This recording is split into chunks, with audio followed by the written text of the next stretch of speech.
Ang programang ito ay rated SPG. Striktong patnubay at gabay ng magulang ang kailangan. Maaaring may masiselang tema, lengguwahe, karahasan, sexual, horror o droga na hindi angkop sa mga bata.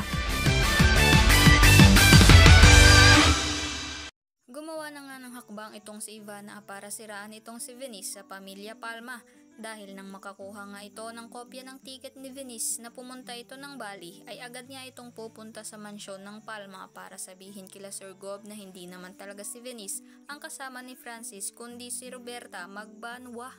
Kaya naman kahit unti-unti na ngang nagugustuhan ito ni Margaret dahil ang akala nito na ito ay si Venice ay mapapalayas nga itong si Tata sa mansyon dahil hindi naman daw ito nabibilang sa pamilya nila.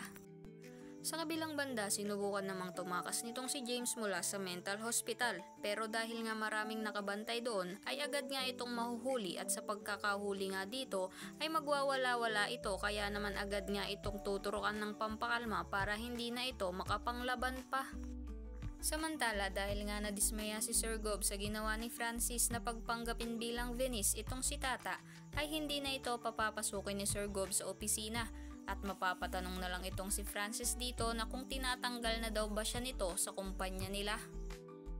Sa kabilang banda, naiwan nga nitong si Sugar ang tablet nito sa bahay ng mga Palma.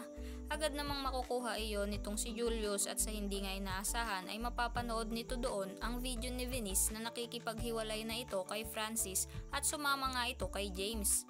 Pero bago pa matapos ni Julius ang video ay bigla na lang papasok sa kwarto nito si Margaret kaya naman agad nitong itinago sa ilalim ng una nito ang tablet at nagkunwaring matutulog na ito. Kaya naman kung sa palagay mo ay makikita nitong si Margaret ang tablet at malalaman na nito ang pagtataksil ni Venice sa anak nitong si Francis ay wag mo namang kalimutang i-like ang video na ito and don't forget to subscribe. Thanks for watching. Bye bye!